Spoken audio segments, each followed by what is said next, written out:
باستخدام الأمر autocorrect يمكننا تصحيح الأخطاء الإملائية مباشرة أثناء إدخال الكتابات إلى المستند. كما يحتوي البرنامج على تصحيح تلقائي لبعض الأخطاء الإملائية الشائعة.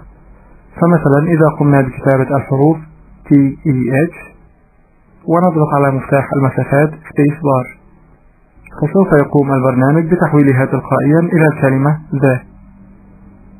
وباستخدام الأمر autocorrect سوف يمكننا جعل البرنامج يعمل على تصحيح الأخطاء الموجودة في الكلمات التي نريدها مباشرة، وذلك بإضافة هذه الكلمات إلى المصحح التلقائي autocorrect الخاص بالبرنامج.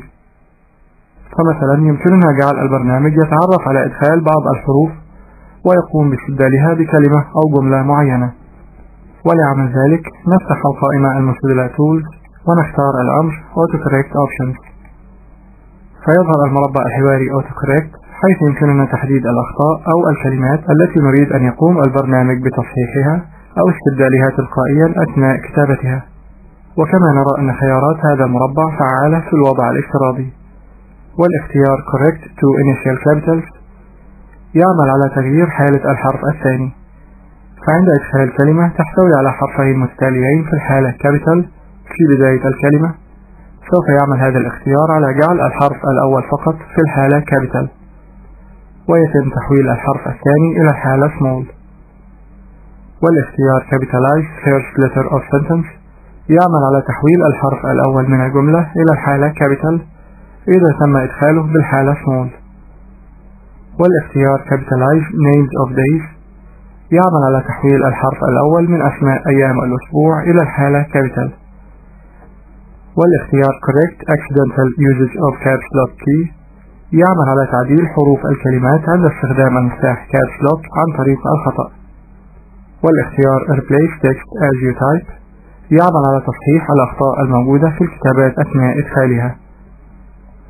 والاختيار Show Autocorrect Options Buttons يعمل على إظهار مفتاح خيارات المصحح التلقائي عند وضع المؤشر فوق الكتابات التي تم عمل تصحيح تلقائي لها.